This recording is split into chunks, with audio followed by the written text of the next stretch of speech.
It's Lix's internal. What is Lix? Lix is a WYSIWYM, what you see is what you mean, LaTeX editor. Okay.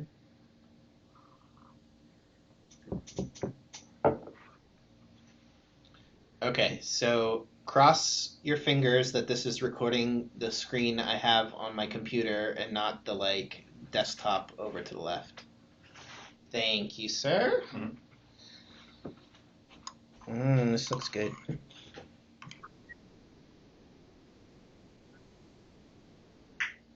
We need to look at the other Aton in the room that's sharing his screen, right? Oh, did Meet finally fix that? I don't think so. I've seen double people whenever anybody's sharing screen. Are you sharing your screen? Did you stop sharing your screen? I should be sharing my screen. You don't see category theory?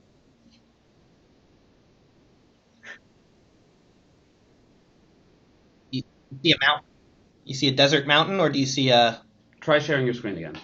Okay. How do I share my screen?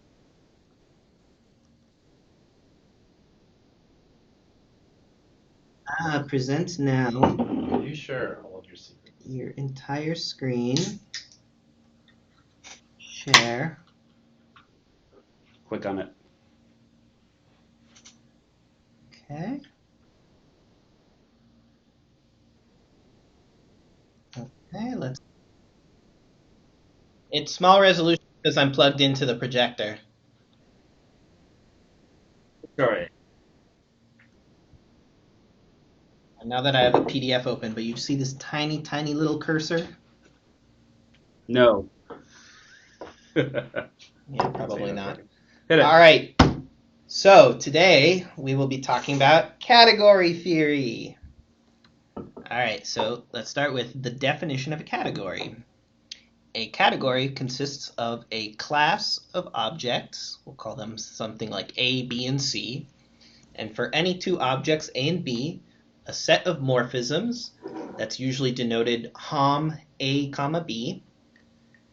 Sometimes an element of this set, F, can be written as F colon A to B, or sometimes we write it on the top of the arrow, A, F to B.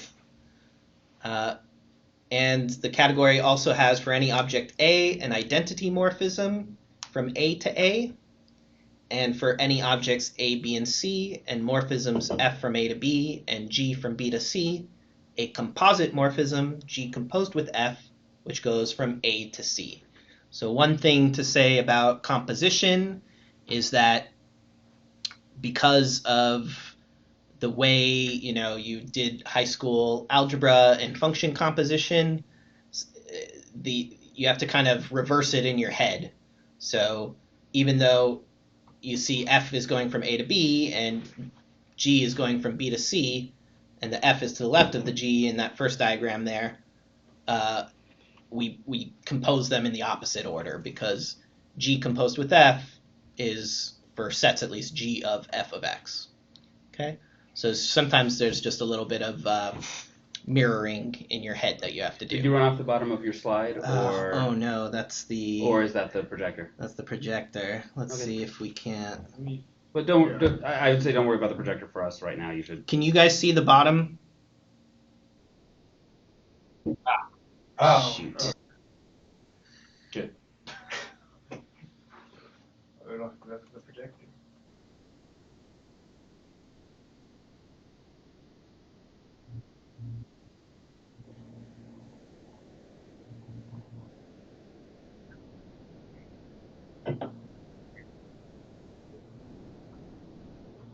Okay.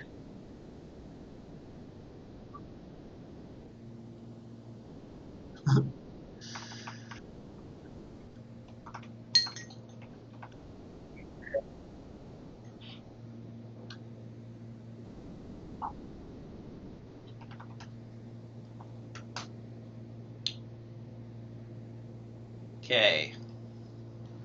And then we'll view single page.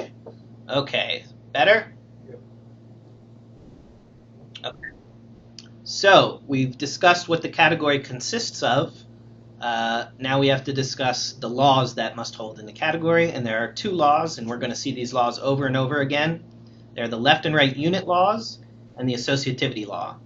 So left and right unit says that the identity morphism is a unit with respect to composition. If you compose with the identity on the left, you get back what you started with, and if you compose with the identity on the right, you get back what you started with. And associativity, as you guys are undoubtedly familiar with, says that you can reparenthesize. So H composed with G composed with F is the same as H composed with G composed with F. Okay? So what are some examples of categories? Well, the prototypical example of a category is set. The category with objects are sets. And by sets, I mean sets from Zermelo-Fraenkel set theory. And this is why in the previous slide I said that objects had to form a class rather than a set, because if I had said that they had to form a set, then we would run into Russell's paradox, because you can't form the set of all sets. Why do you restrict Hom sets to be sets instead of classes? Hom sets can be sets. That's They not a can problem. be. And in all the examples they are. Okay. What's a class? A class is like a set without some restrictions. You can't do things like take subsets. So not all the axioms of set theory apply to classes, but you still have the same something as an element of a class. Okay. It's either very clever or extremely offensive hack. Yeah, it's a hack. That's right. All right, so morphisms in the category set are just normal functions with domain A and range B. That's a morphism from A to B. And the identity morphism is the identity function that we're all familiar with, and composition is just normal function composition that we're all familiar with. And this is very similar to Haskell. In Haskell, ignoring issues with undefined with bottom, we have a category Hask where the objects are types of kind star. These are inhabited data types. Morphisms are functions. The identity, we all know what the identity function is, and we all know what composition is defined to be. And intuitively, Hask is very similar to set. So in fact, you can take all, well, if you're a mathematician, you can take all the intuition you've built up around the category set and sort of move it over to Hask. And vice versa if you're a Haskell programmer. But not if you're a semanticist. There are subtle differences, especially when you bring bottom into it, but for all intents and purposes, you can think of them as the same thing. Okay, so what are some other examples of categories? Many examples in mathematics of categories are what are so-called concrete categories. These can be thought of as categories of sets with additional structure. So for example, the category group of groups and group homomorphisms. A group is a set with some additional structure, and group homomorphisms are functions between groups that preserve that structure. Or, for example, the category of vector spaces and linear maps, or the category of topological spaces and continuous functions. All of these are examples of concrete categories. What are some other examples? We can talk about degenerate categories. So any monoid, so you guys are familiar with Haskell monoids, but generally a monoid is a set M with a closed binary operator, which is associative and has identity. And a monoid can be thought of as a category with a unique object that I'll just call star. So then we identify the set M with the set of morphisms Hom star star, and our binary operator is composition, and the identity in the monad is the identity morphism. I said monad, but I meant monoid, obviously. Okay, so every monoid can be thought of as a category, and in any category, if you take a single object and ask about the Hom set from that object to itself, that gives you back a monoid, the so-called endomorphism monoid. Okay, what other kind of category? Well, a degenerate category, a preorder, is a set P with a binary logical operator less than or equal, which is reflexive, that is A is always less than or equal to A, and transitive. If A is less than or equal to B, and B is less than or equal to C, then A is less than or equal to C. And any preorder can be thought of as a category with at most one morphism in any of these Hom sets. So these Hom sets are either empty or have a single element. And you can think of empty as being false and having a single element as being true. Then reflexivity is just the identity morphism, and composition expresses transitivity.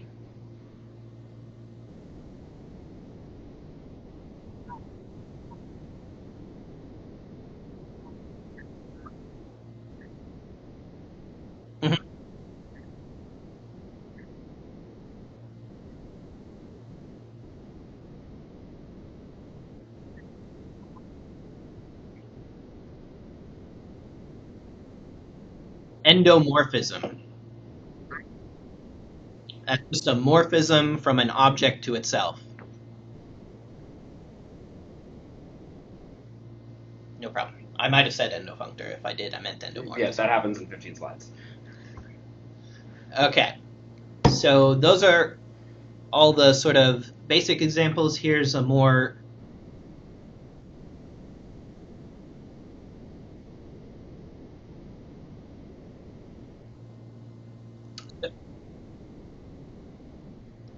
So if you recall from the definition of a category, it consists of some class of objects. So in the case of the category set, no.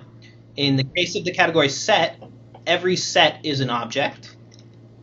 In the case of a monoid, every element of that monoid is not an object. It's a morphism. So we got to be a little bit careful about elements, objects, sets, and morphisms and keep them a little bit distinguished in our minds.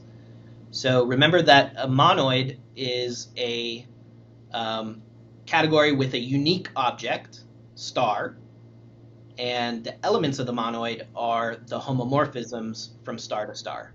But I'm going to be a bit of a dick here. This is a categorical representation of a monoid. Yes. There's a categorical model of a monoid. There are other ways to talk about monoids, but this is how to find a monoid in category. They are equivalent to this.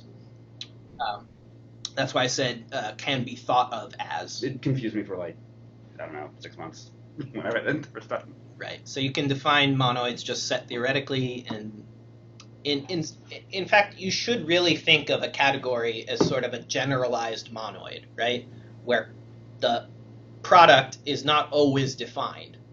When the product is defined is when the target of one of the elements is equal to the source of the other element, so that you can line them up. So monoid operation is composition. The monoid operation is composition, and the identity, mempty, right, is identity. Wait, what do you mean by product? Is that the operator? Yeah. Sorry. The operator. The monoid operator. That's right. Okay. But if you write it with plus, they call it a sum. So let's talk about my favorite example of a category. This comes from knot theory, the category of tangles.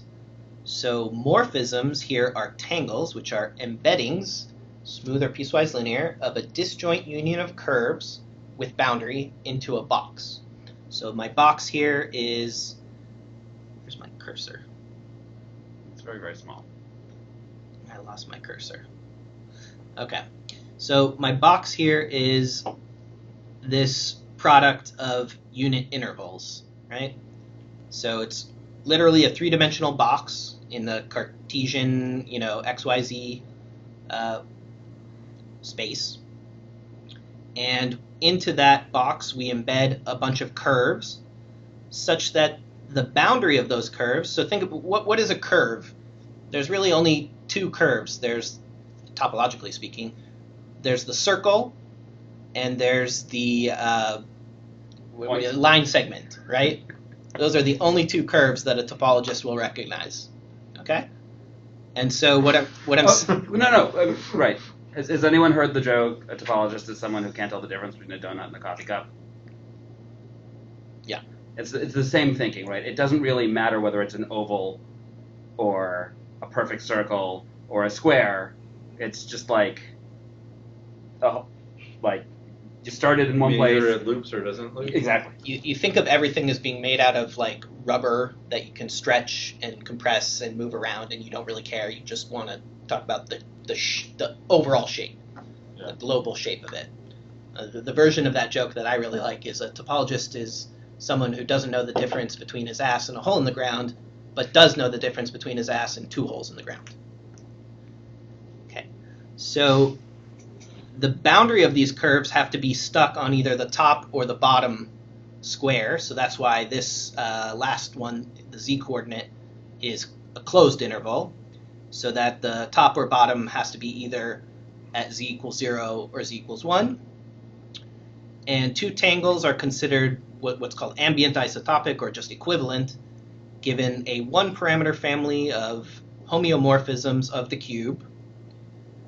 So that's this f sub t. So this is for each t, we get a homeomorphism. Wait, what's the difference between a homeomorphism and a homomorphism? A homeomorphism is an invertible map, which is continuous in both directions, or smooth, really, or piecewise linear in both directions. A homeomorphism is an isomorphism for topological spaces. That's right. Whatever topological space is, which may or may not be important, that word is the special word for isomorphism when you're doing topology. That's right. Homeomorphism is a geometric idea. Homomorphism is an algebraic idea. Okay. They sound very similar, which is very confusing. They sound similar, but are completely different. So, I'm just going to keep asking questions. Yeah, please do. So the parentheses, you don't include that number in the thing. Yes. The square, you do. Yes. The bracket, the curly bracket, I don't know. The curly bracket is just the set containing only 0 and 1. Oh, right. Good question. 2 open intervals and bool. Yeah. So the open interval 0, 1 cross the open interval 0, 1 is an open square. And then I cross that with the set containing 0 and 1 gives me 2 squares, the top and bottom square of my cube, of my box, right? What's T? T here is our tangle.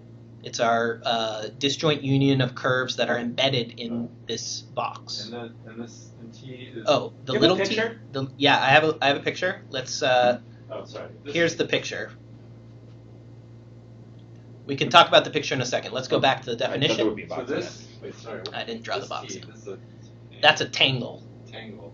What's the arrow? That's an embedding. That just means that we have a map from this 1 manifold into this 3 manifold. It is a Think of it- function that has nice properties. Yeah, And is well behaved. And then what is this thing? That's a disjoint union Of curves. of curves. So we have a bunch of curves living in 3-dimensional space.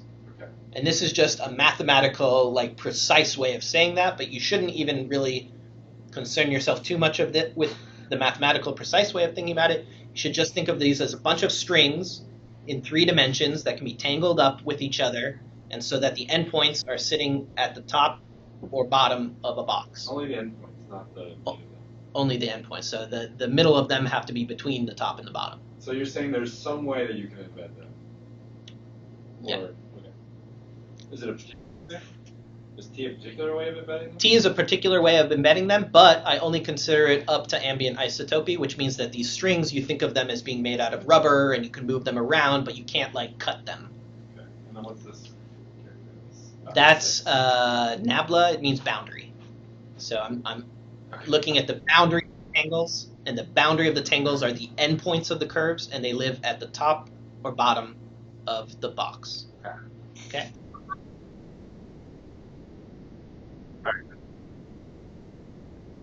What is this? And then before that, he asked, what is this? And then before that, he was asking about these things.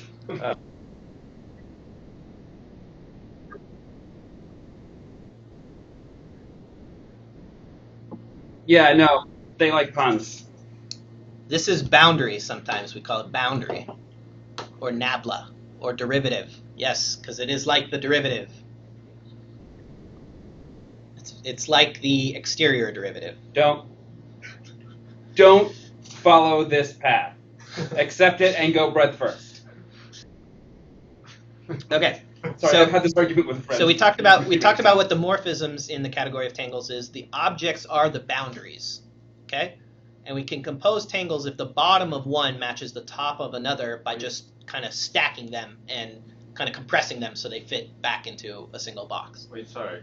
Let me back up. Yeah. What is ambient isotopic?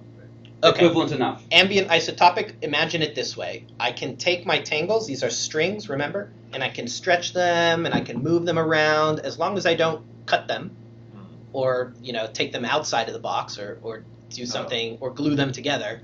Why would Then you they're just say equivalent. homeomorphic? Because That's not precisely what they are. So the, I keep trying to stop him from explaining so that this will be comprehensible.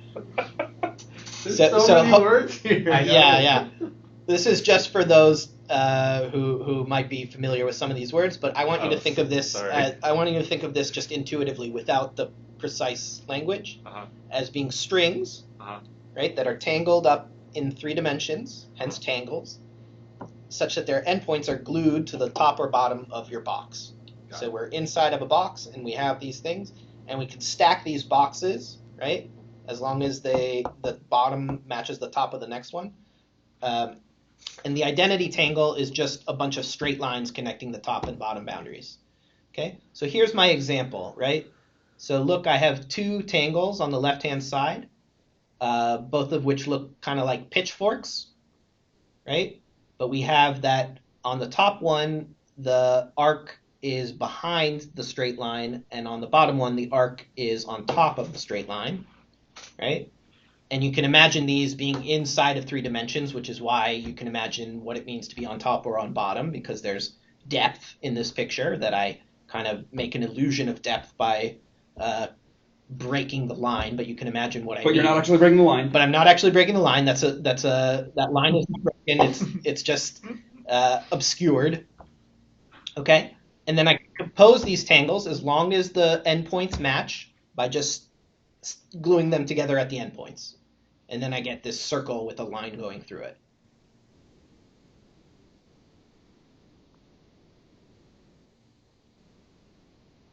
Yes. So these are 2. I mean, get rid of one of the circles. Other than the identity, yes. This is the most.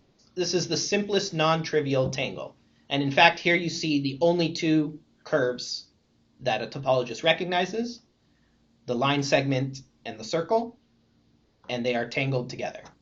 So I do have a quick, not to get too caught up in the details of tangles specifically, but when you were talking about how for the equality, like you're imagining we can stretch them however we want, do the endpoints have to stay in place? Yeah, the endpoints Okay. we fix. Okay. So, in fact, that's why I say in this ambient isotopy that if we look at, well, whatever. I think I meant to write that this is, that should be curly braces, and then that would say that, yeah, we fixed the boundaries. Okay, so let's move on.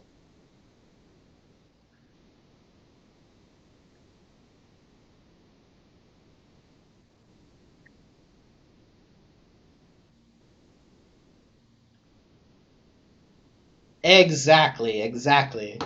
That's right. So it's just these endpoints are at the top or bottom of their boxes. Yeah.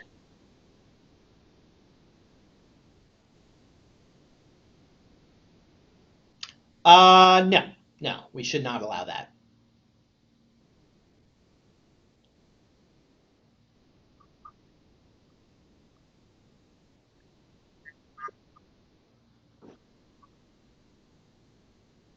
So the identities are straight lines. So you remember the objects are just these endpoints, these boundary endpoints. So you imagine that if you have 2 copies of those boundary endpoints at the top and the bottom of your box, then you can connect them with just a bunch of straight lines, right? And that's your identity tangle. You're just making strings. Yeah. Yeah, when you compose it, then up to isotopy is the same thing as it was before. Question?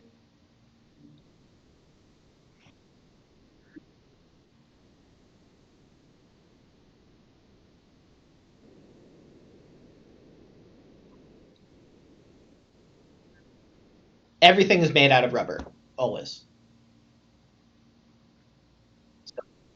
So I said they're all straight lines. They don't have to be straight lines. It's just up to isotopy. There is a representative where they're all straight lines.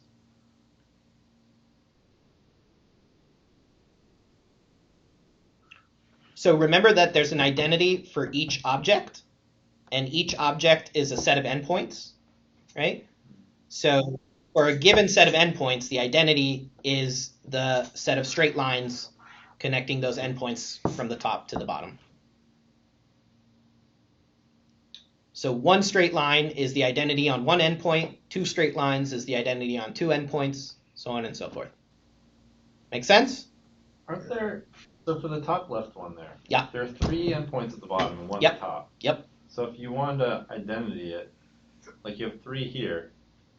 Sure. I would if I took at the bottom, instead of having the pitchfork at the bottom, I had 3 straight lines, right? Uh-huh. And then I composed that with the top picture. I would get back up to isotopy the top okay. picture. Sorry. Does Yeah, that make the sense? objects are the points. Got it. Yeah. Yeah, not.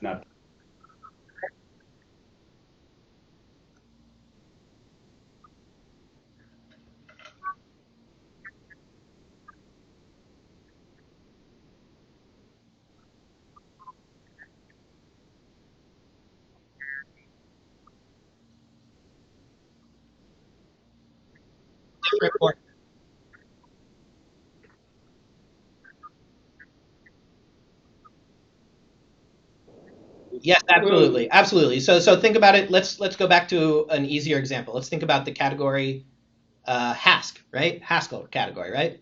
So I can say the identity from int to int, but that's different from the identity from char to char. So if you have a function from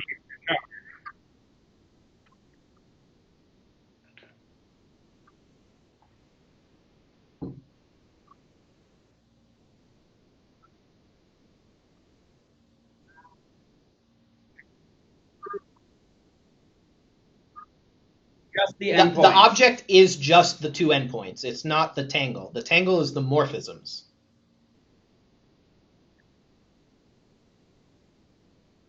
Good.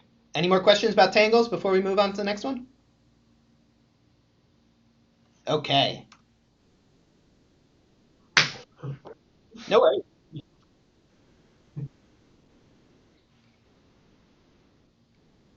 Yes.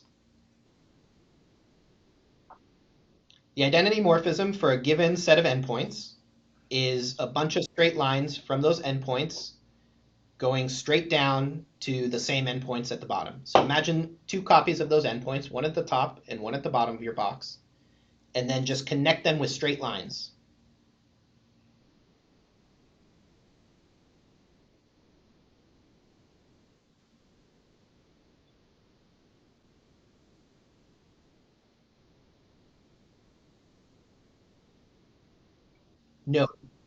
No, it is not the case. There's an identity morphism for each object. There's only one category. Not necessarily the case. It could be the case, but it's not necessarily the case now. Thank you. Okay. Oh man, that would take us a long time. But so when I was doing research as a graduate student, I was doing research in knot theory, in low dimensional topology, as it's called. Knot theory. And the category of tangles is a particularly beautiful category. One, because it's got this beautiful geometry of pictures that you can do and diagrams. But 2, because it actually has some very, very beautiful algebraic properties. It's in fact what's called the free braided monoidal category. And a braided monoidal category, well, we'll talk more about monoidal categories later. And braided monoidal categories are, to me, very, very beautiful idea. And it connects to physics, and it connects to representation theory, and has all sorts of very, very lovely properties. Any more questions? All right. So here's my new favorite example of a category. It comes from SQL. It's the category definition of database schemas and DDL, or data definition language statements, like create, drop, and alter statements. So the objects in this category are database schemas of tables, views, indexes, types, functions, operators, triggers, etc. And morphisms are DDL statements that when run change the schema. So we imagine that the statement starts with some initial schema, you run it, and it gives you some schema after you run it, right?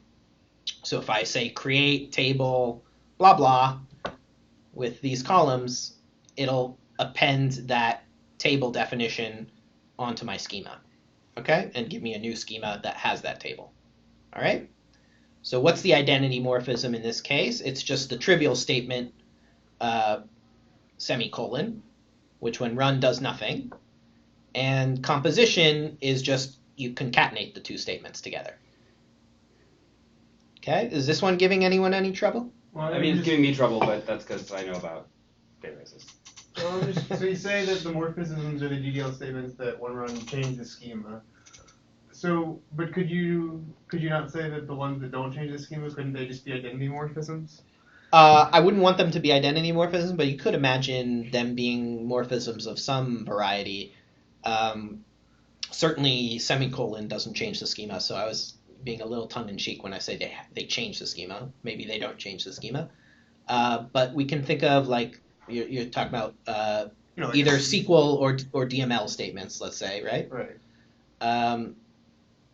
You could potentially think of them as certainly the issue I have there is that DDL statements don't give you back any data, right? Okay. If you do a query, you're usually getting back data, so there's some Right. extra structure there that you need to Okay. account for.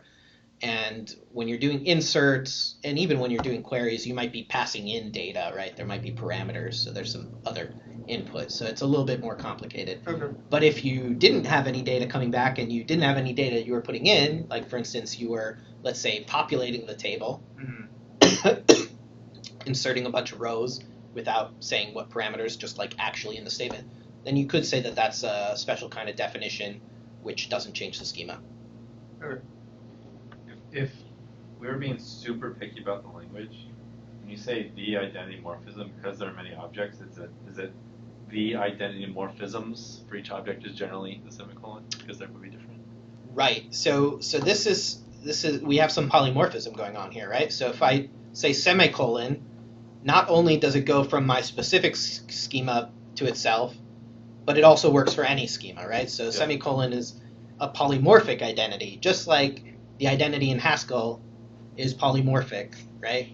Is that a math category theoretical term, or is it just like a hand wavy like? It's a hand waving.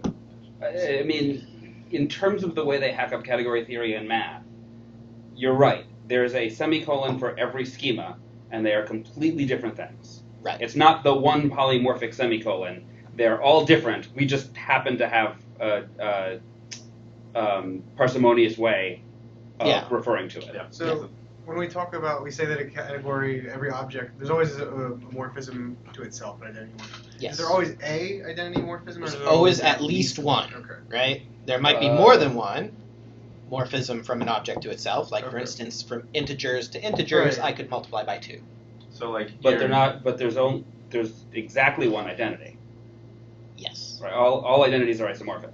All identities are equal, There's only which one. is provably true. Right. That's why I'm not sure. That is one of the ways in which I'm not totally sure I believe. Follows from the unit law. Right. Like you could add a table and then remove it. That would be an identity. It would be equivalent or equal to just a semicolon. That would be, yes. We expect those to be equal up to some equivalence, which is actually when you run it, they have the same effect. Gotcha. Okay. All right. Moving on to functors. A functor between categories C and D consists of, for any object A from C, an object f of A from D, and for any morphism f from A to B, a morphism f of F from f of A to f of B. Okay? So that's what it consists of. And then it also has some rules. It has to respect identities and composition. So the functor applied to the identity is the identity of the functor applied to the object that the identity is parameterized by. And the functor applied to a composition is the composition of the functor applied to the what do you want? I would call them terms, but that's probably a bad word to use. Of the composites. Okay. F of the composition. F of the composition of functions is Yeah. the composition of F of the functions. Yeah. The thing of the things is the thing of the things of the thing. Yep.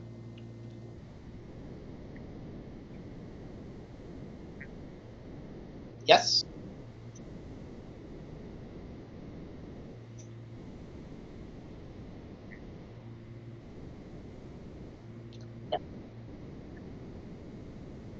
This is the way mathematicians write it. Haskellers call it F map of F.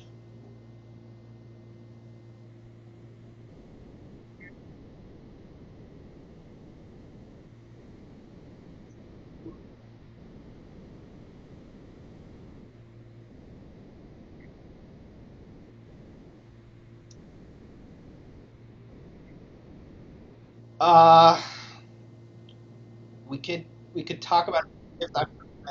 I left applicative out of this talk, actually, to be honest. It's more similar to monads than it is to just simple functors like this. But I think the key thing here is that mathematicians are spelling a category as these two collections of stuff, right? You have objects and you have morphisms. So if you're transforming categories, you need to be able to transform both objects and morphisms. So That's a right. functor is going to be defined both on the objects of the category and on the morphisms of the category. It's a transformation of both of those things, and it has to do it in a way that respects the structure of the category it's transforming. Right.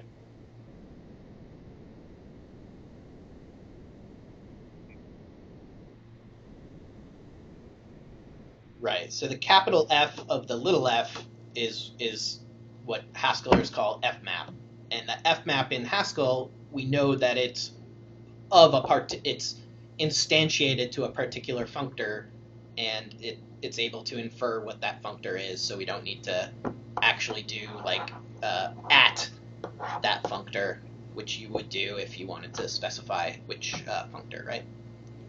But if you've been in Haskell beginners, this is not very far from how I describe what functor is to people in Haskell beginners, right? I make a big deal out of what fmap does is it takes functions that work on A to B and turns them into functions that work on FA to FB, rather than describing them just as applying F to every element inside your list or whatever.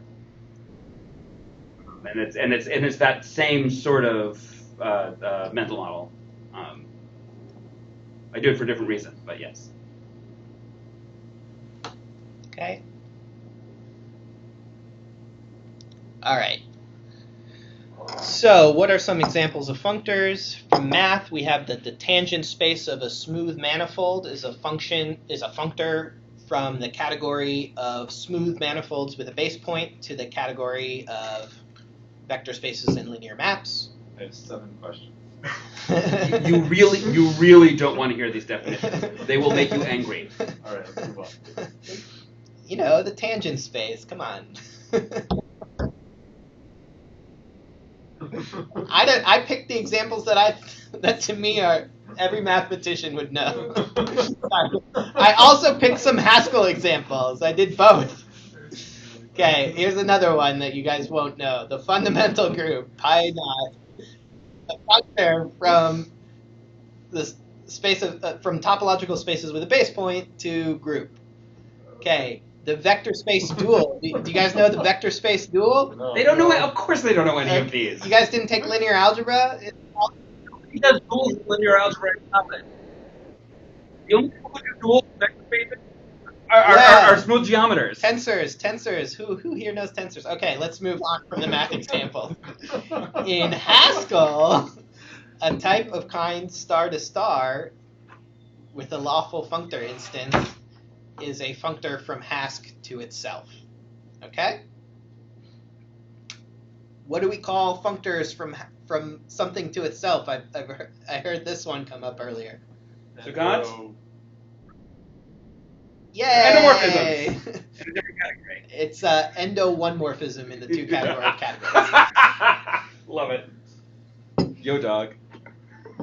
We'll get there.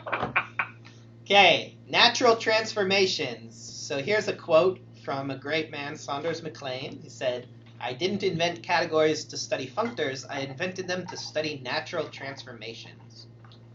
So a natural transformation, I'll call phi, between f and g, which are themselves functors between categories c and d, consists of, for each yeah, the functors have to go between the same categories. Okay, so f is a functor from c to d, and g is also a functor from c to d, and phi is a natural transformation from f to g. Okay. So what does it consist of? For each object A in the category C, there's a morphism phi sub A from the object f of A, which remember is in D, to g of A, which is also in D, such that for any morphism little f from A to B in C, the following diagram commutes. Okay, so what is in this diagram? We have at the top f mapping, right? So we have a morphism in D from f of A to f of B, that is f of little f. And at the bottom, we have a morphism from g of A to g of B, that's g of little f. And we have the two instantiations of the natural transformation, phi sub A, which goes from f of A to g of A, and phi sub B, which goes from f of B to g of B. And no matter what path we take, going from f of A to g of B, it shouldn't matter. These should be the same. So if we go to f of A, from f of A to g of B on the upper right, it should be the same as going there on the lower left. Okay?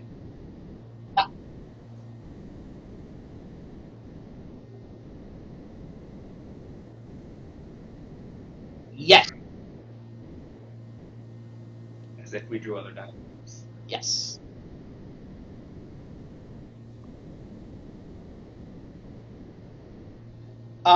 That's just the standard. Mathematicians will change up their notation on a dime, so I just chose the most common notation for this presentation.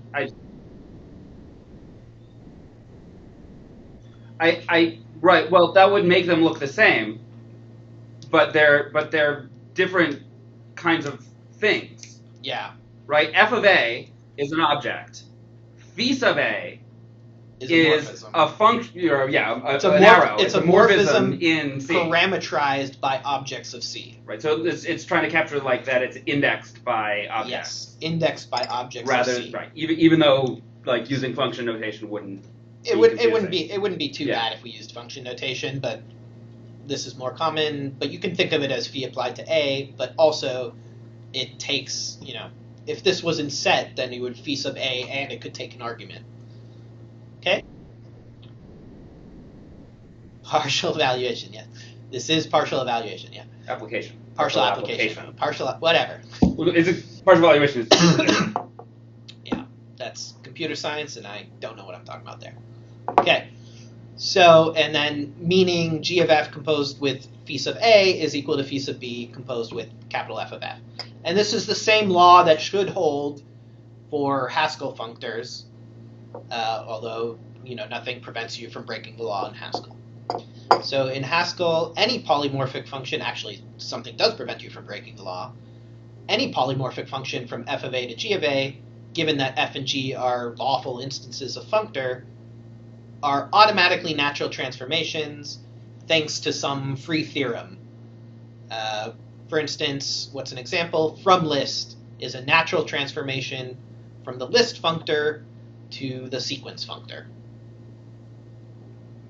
What does that mean, a free theorem?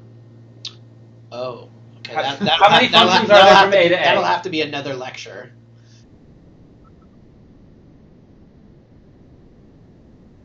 Yeah.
Yeah, and both the star to star things have functor instances that are law abiding.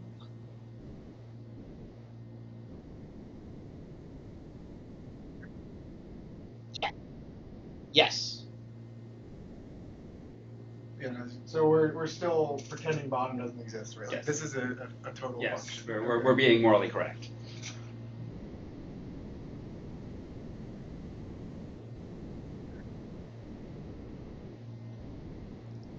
Parametricity Yes. is an extremely strong property. Yeah, it's stronger than naturality is generally.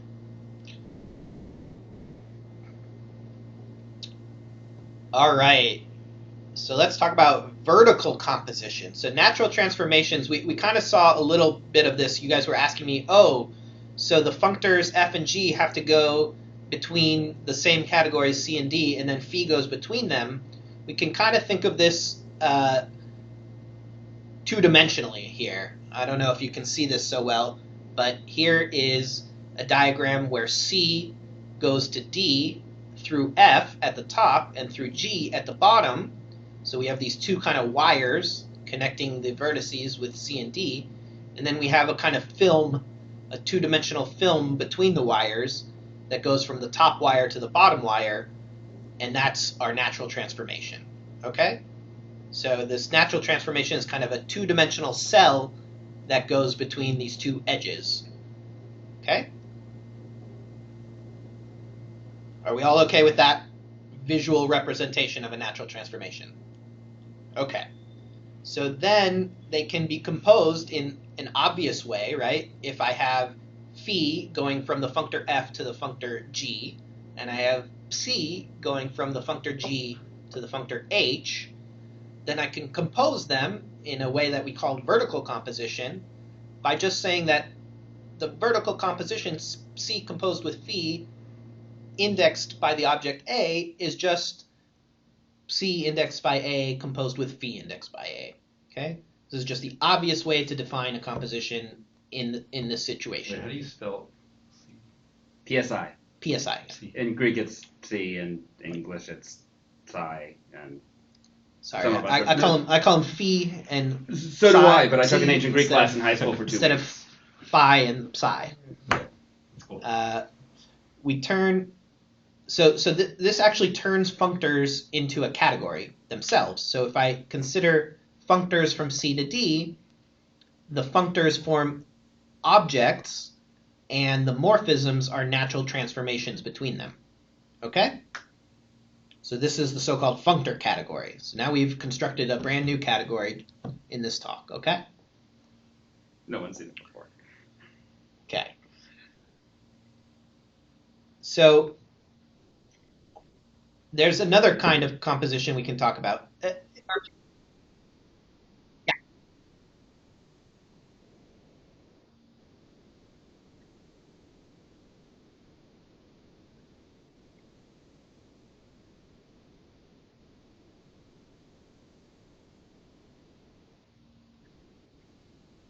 Yeah, we'll get there. We'll get there very soon. So yeah, we're building up this two-dimensional picture so we have a good intuition coming up for two categories. Okay. So right now we're in a concrete situation where we're thinking about functors between categories, and they have a kind of two-dimensional feel to them. Okay. Where the functors are one-dimensional and the natural transformations are two-dimensional, and the categories are zero-dimensional. Okay? The categories are our vertices, the functors are our edges, and the natural transformations are our film cells, two-dimensional cells. Okay? Think of them like soap bubbles. Okay? Okay. But functors themselves can compose in an obvious way, right? If I have functor f2 that goes from D to C, and F1 that goes from C to, not D to C, D to E, and a functor F1 that goes from C to D, then I can compose them by just saying F2 of F1 of A is F2, or F2 composed with F1 is F2 of F1 of A. So this is sort of like function composition. We can do the same thing for functors, and that gives me a composition of functors, okay? And this composition of functors, it can be extended to another kind of composition of natural transformations. So look at the second picture on this slide, and you see that the two natural transformations are lined up vertically. But here they're lined up horizontally, right? Phi1 goes from F1 to G1, and Phi2 goes from F2 to G2. And we can now compose them horizontally. These aren't the same natural transformations in the previous one, so that just because we can compose them vertically doesn't mean we can compose them horizontally. There are situations where one is possible and situations where the other is possible. So in this situation, we can compose them vertically or horizontally, and this can be done in either of two ways. And here I drew a diagram, and you can see we go from F2 of F1 of A to G2 of G1 of A in two ways. On the upper right branch, we do first F2 of Phi1 sub A, Phi1 indexed by A, and then we do Phi2 indexed by G1 of A, and on the bottom left, we do something else. It's actually a little easier to read in the Haskell version. So in the Haskell version, I give two definitions here of horizontal composition. Phi2 horizontally composed with Phi1 is Phi2 composed with F map of Phi1, or Phi2 horizontally composed with Phi1 is F map of Phi1 composed with Phi2. Okay? And by naturality, these have to be the same. Okay? So this gives us another way of composing, horizontally and vertically.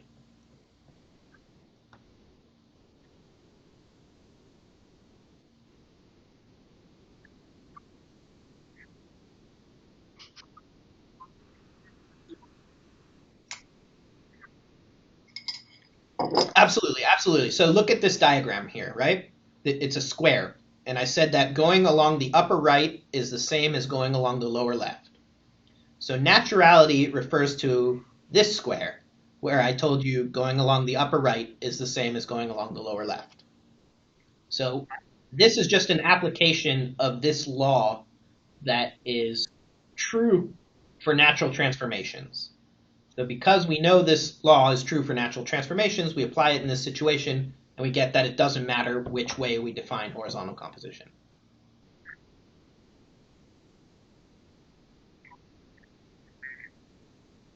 Yes, naturality is, yeah, you're right. I didn't say that, but I meant this law that holds for natural transformations. Okay. All right, now we're at two categories. Okay, so what's a two category? A two category consists, again, of a class of objects, and for any two objects, now instead of a set of morphisms, we have a category of morphisms. So we're kind of upgrading. We're increasing the dimension by one. We're replacing sets with categories, and we replace functions with functors, and we replace equalities with natural isomorphisms. I'll get into that in a second. So remember that the identity, well, here I'm going to say the identity is a nullary functor, which just means that it takes the trivial category and gives us something in these Hom categories. So what that means is that I have the identity functor from A to A, and I have identity natural transformations of that. Okay? And composition, now if I look at my category from Hom from A to B, and my other category Hom from B to C, I have a way of composing them, right? Which means both the objects and the morphisms. So that sounds a lot like horizontal composition that we just saw a little bit ago. And I can compose them at both levels, okay? And now, instead of saying that associativity and the unit laws hold on the nose, right? So associativity and the unit laws for a category was that the right parenthesization is equal to the left parenthesization. Now what I have to do is I have to weaken that a little bit.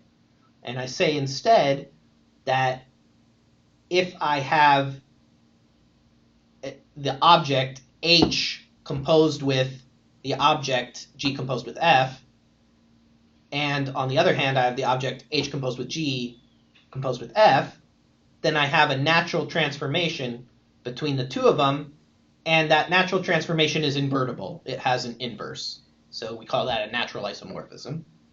And similarly, for the left and right unit laws, instead of id composed with F being equal to F, I have a natural isomorphism from id composed with F to F. Okay, and similarly for the right unit law. Okay, so we call that alpha, lambda, and rho. Okay, and then I have to add some new laws. These are called the coherence laws. And what this basically says is, let's take a look at the one on the left here. So what are these vertices? These are all the ways you can do to parenthesize four things, right? These are all the valid parenthesizations of four things. Okay? Now, if you start at the far left, I, open paren H, open paren GF, close, close, and you go to the lower right, we're going from fully right parenthesized to fully left parenthesized. And we have two ways of doing that. You can, sit and stare at that diagram for a minute, and you'll see there's two ways of doing that. And what this is saying, oops, I forgot to put the little commutative circle there, but what this is saying is that no matter which way we go, it should be the same. Okay? These are equal. The two ways of going from fully right parenthesized to fully left parenthesized. So that is our associativity law. And this is called the pentagon relation for obvious reasons. And we have a similar law for our units, right? So if we have the identity in the middle there, we know that the identity can go away by applying our left and right units. And we have two ways of going from G, open paren id F, to GF. And either of those ways are the same, and that's called the triangle law. Okay? And when these natural isomorphisms, if they were just equalities, that's a special case. We call that a strict two-category. So for example, cat is a strict two-category whose objects are categories, and Hom C to D is the functor category, where composition by functor is horizontal composition. Okay? So now we have an example of a two-category. It's the two-category whose objects are categories, whose one morphisms, I'll call them, are functors, and whose two morphisms are natural transformations. All right? This is the hardest slide we're at, so the silence is not surprising, but are there any questions?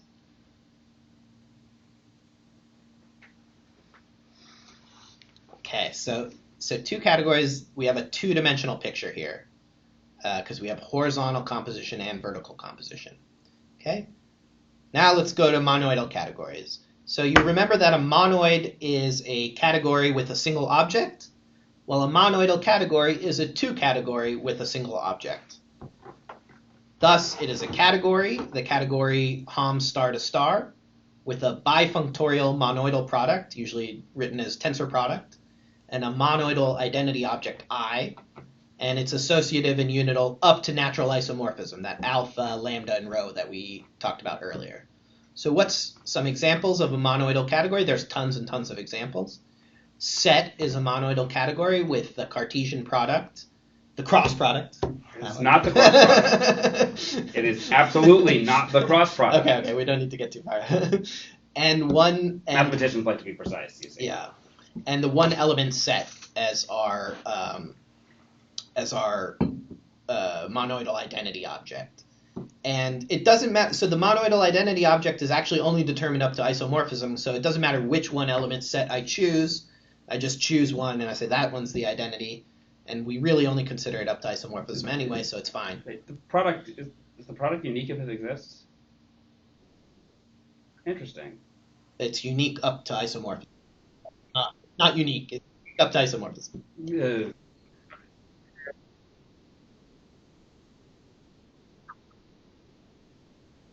Yes, indeed. Meaning? Okay. Considering, oh, fuck it, never mind. We'll get to that example. I want to do it with Haskell so that it'll be a little bit more familiar for people. So okay, Hask is a monoidal category with the tuple type constructor, right, as the monoidal product, and the unit type as our monoidal identity. And so what are our natural transformations, our associator and our left and right uniters? They are, we take the pair A, comma, the pair B, comma, C, and we take that from being right parenthesized and turn it into left parenthesized. That's our alpha, that's our associator. And lambda says that we take the pair where the unit is in the first slot and we drop the unit. And rho is we take the unit in the second slot and we drop it. Okay? So this is not a strict monoidal category because I don't have that A, comma, B, comma, C is equal to A, comma, B, comma, C. I have that I have an isomorphism from one to the other, right? Okay? So that's the usual standard monoidal category structure on Hask. It's also, as was just pointed out, a monoidal category in another way, using either now as my monoidal product, as my tensor product, and the empty type data void as my monoidal identity. Void. Okay. Also, the category of tangles is a monoidal category, where instead of vertically stacking, remember that was my composition. Now I stack the boxes horizontally and compress them so they fit inside a box again. And since they weren't allowed to touch the sides of the box, they're still not touching. So this is disjoint union. So tangles also form a monoidal category, and the monoidal unit is the empty set of endpoints. And also, endofunctors form a monoidal category where horizontal composition is my monoidal product and the identity functor is my monoidal identity. Okay? So this is a monoidal category. Well, one way to think of it is a two-category with a unique object. Another way to think of it is it's a category with some additional structure. What is that additional structure? It's a monoidal product and a monoidal identity, which are bifunctors and nullary functors. Okay?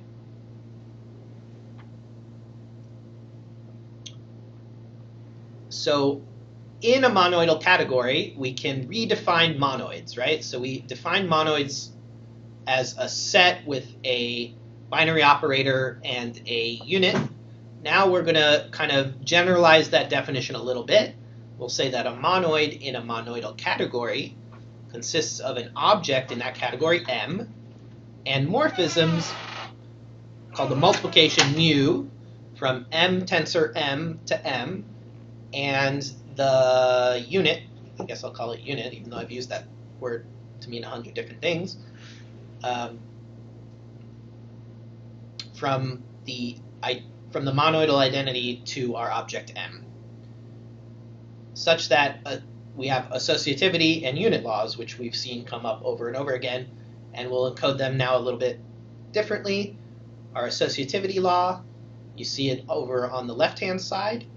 It says that if I reassociate to the left, and then I do my multiplication, and then I do multiplication again, that would be the same as first just doing multiplication on the right, and then doing multiplication, right?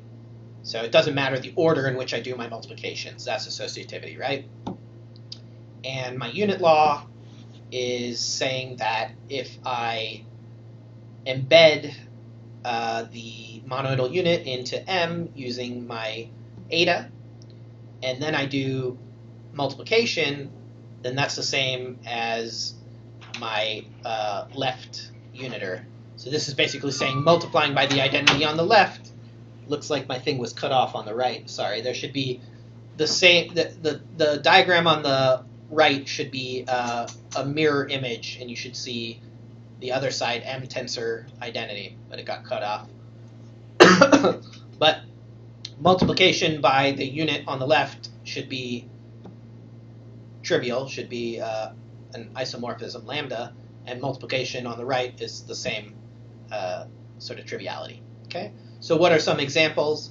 A monoid that we've defined earlier is just a monoid in set with the standard monoidal category structure of Cartesian product and one element identity.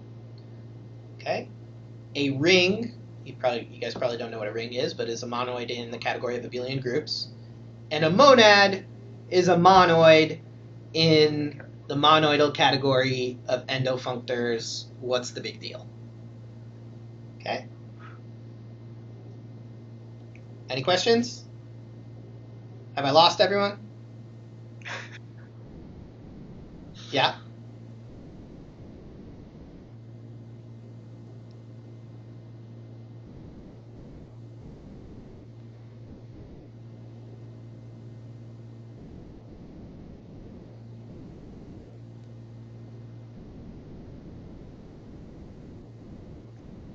Mm-hmm.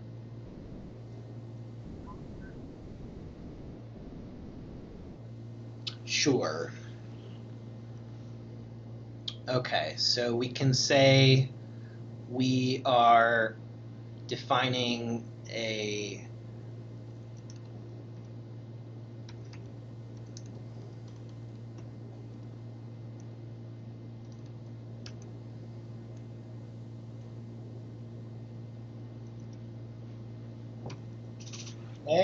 our composition, right?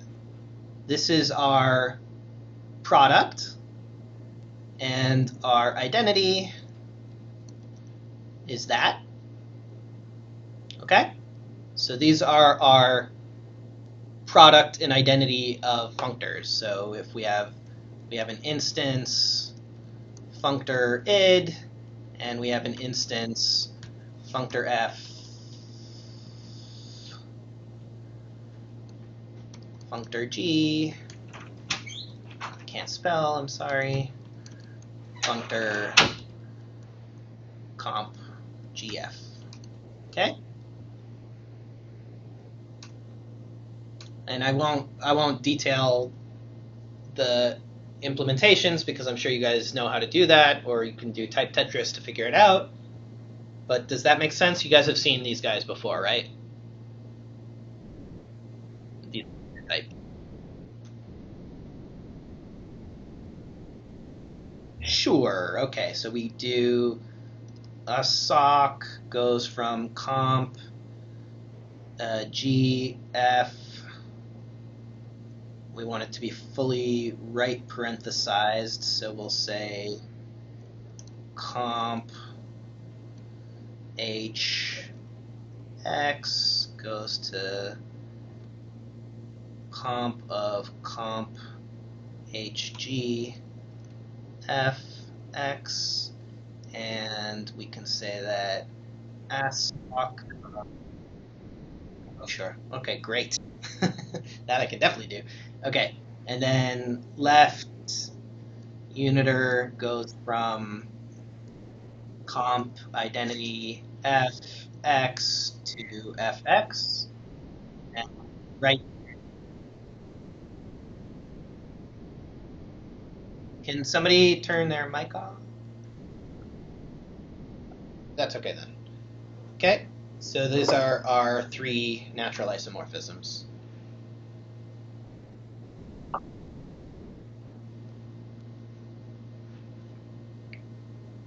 Okay, any more questions? Okay, let's talk about enriched categories. Given a monoidal category C, a C-enriched category, so this is, again, the same definition as a category, kind of like when we took two categories and we replaced sets with categories. Now we're going to instead replace sets with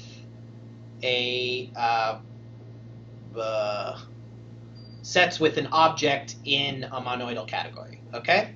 So now for any two objects A and B, we have an object from C of morphisms Hom A to B. Okay?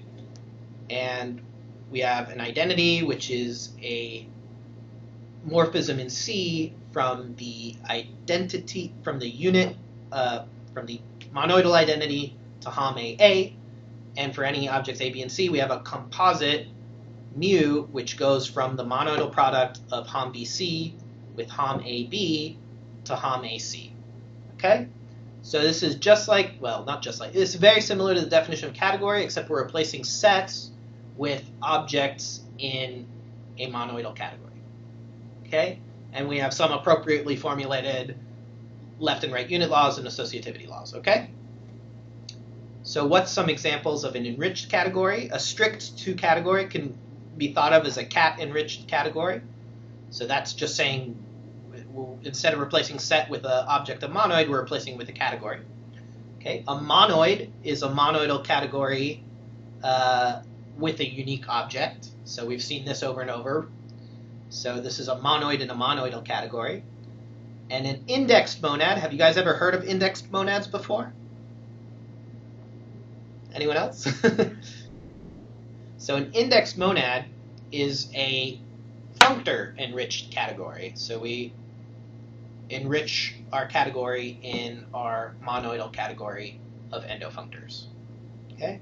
So in Squeal, for instance, there's an indexed monad transformer, PQ for libPQ, which is a Haskell endofunctor enriched category that has the same objects as definition, and we use this indexed monad to actually run the queries. Okay? And so this is just like a slight generalization of our monoids in a monoidal category. These are categories enriched by a monoidal category. Okay? And this is just stuff that I'm not going to get to now, but cool stuff to look into if you ever want to. Limits, co-limits, ends, and co-ends. Day convolution and applicative functors, very fun stuff. Adjunctions and con extensions. String diagram notation, so we saw a little bit of that with tangles, these kind of stringy diagrams. Profunctors, very cool if you're into lenses. Abelian categories and derived categories. N categories, we saw 2 categories, but in fact you can keep going, although it gets harder and harder. And Cartesian closed categories. And that's it. Any last questions? I lost everyone. Okay.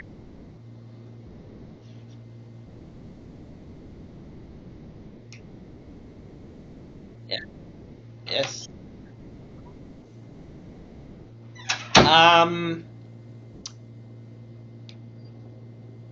Do I ever use them like in anger? Not really. Let's see, what's in them? I mean, I can't recall seeing someone use adjunctions for anything. I think con extensions gets used to reassociate free monad binds so that you don't have that problem where associativity makes everything slow. So for that you usually use the codensity monad, which might be in which here. I thought came from here. Yes. So yes, I do sometimes use the codensity monad, either for the reason that Alec just mentioned, or another really good use of the codensity monad is if you are using, all these like with pointer, with file, all these things, you can kind of wrap them up in a nicer way using the codensity monad. Okay? And just to do a little bit of braggadocio, let's take a look at day convolution. Oh, look at that. Who introduced Ed to day convolution? Who's Ed or who's me? I don't think I realized that. I remember him talking about it like a long time ago. Your name. Oh, yes. I've talked to him a lot about day convolution, too. I've talked with Phil a lot about day convolution, too.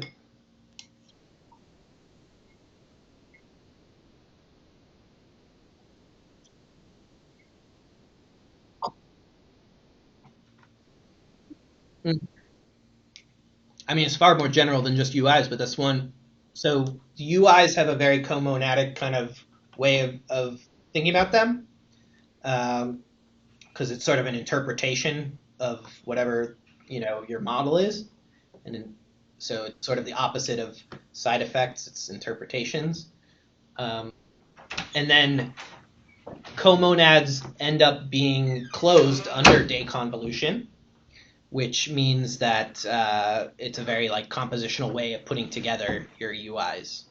I guess I don't really know, but certainly day has some nice properties, and you can see here comonad F, comma comonad G implies comonad day FG,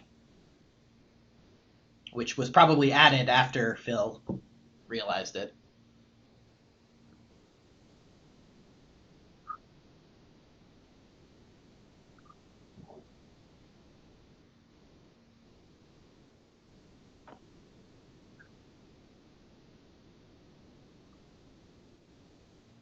That's right. So it's some kind of product of Haskell functors, um, and you should think of it very much like applicative. So if F and G were the same, if I had just day of FF, then what it's saying is, okay, give me a map from B to C to A, and an F of B and an F of C, and I'll give you back an F of A, right?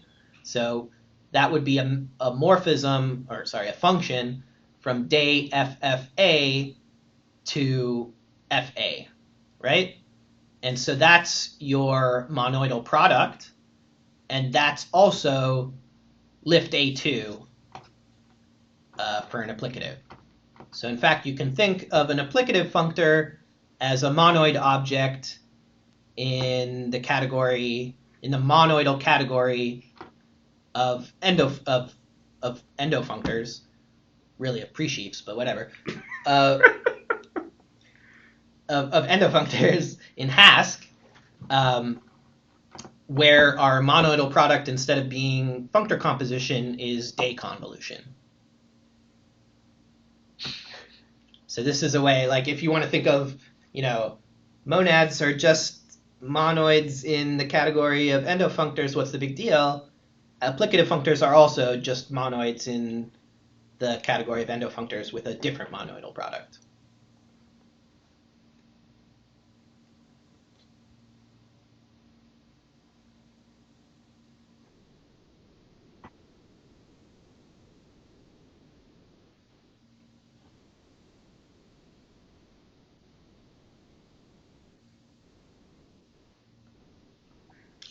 Is it? No, I don't think so, because there's sort of like the only actual adjunction and like that you can do in Haskell is like state and some other one, or maybe the composition is state. I don't think so. I don't think you'd get much use out of adjunctions in Haskell, but maybe. Let's see. Let's see what's in the here. rev depths, right? I've never used it. Is this the right one?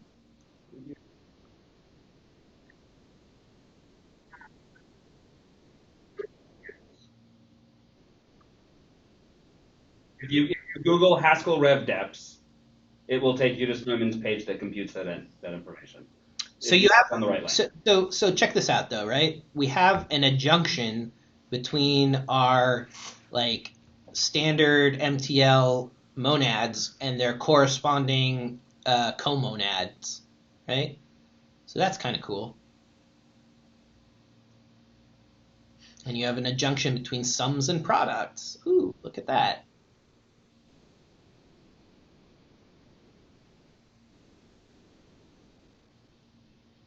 But yeah, there's not a lot of instances here.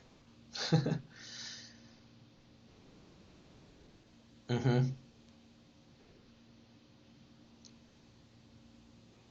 Is Cofree very useful?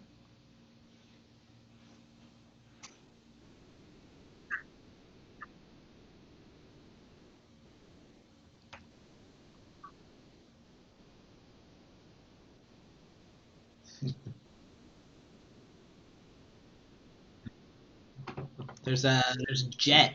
Right. Jet is libraries useful. that are just bragging rights. This,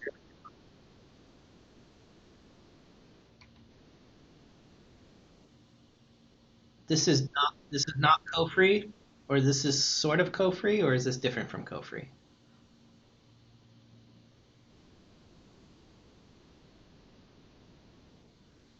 Because I mean, I I'm not know seeing the go jet free anywhere. isn't this sort of co-free? Oh, sorry. I'm not seeing co-free, the thing that is being referred to in adjunctions. So the identifier on that page. It may be a type alias for all I know, but Hold on, let's see. I didn't see the word. No, I'm just yeah, because they're not. But okay, yeah, the F's are in different places. They're almost the same. Look at that, almost, but not quite.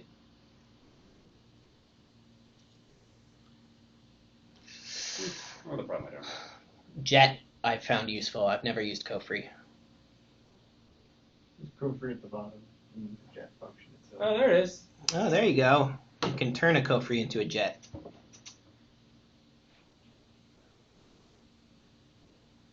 Okay. Any more How about questions?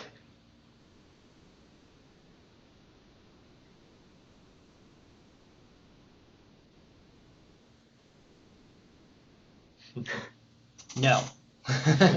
Every transformation that isn't natural is not natural transformation. Natural non-transformation. Is it a co-natural transformation? No. So That's I would the I would probably say no. But what you can do is natural transformations. Remember, they live at this sort of two-dimensional level, right? And so when you're used to like, oh, the dual, we're gonna go from covariant functors to contravariant functors, right? And the way you do that is by constructing the opposite of a category, which is the same as the category, but the arrows are reversed, right? So at the two-dimensional level, we have two levels at which we can do this reversal. And so we can reverse them horizontally, we can reverse them vertically, we could also reverse them both horizontally and vertically, and so we get,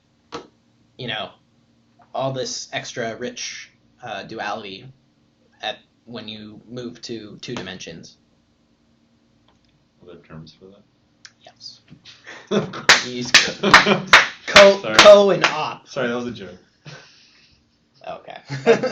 In retrospect, it was a joke. That was great. Any more questions?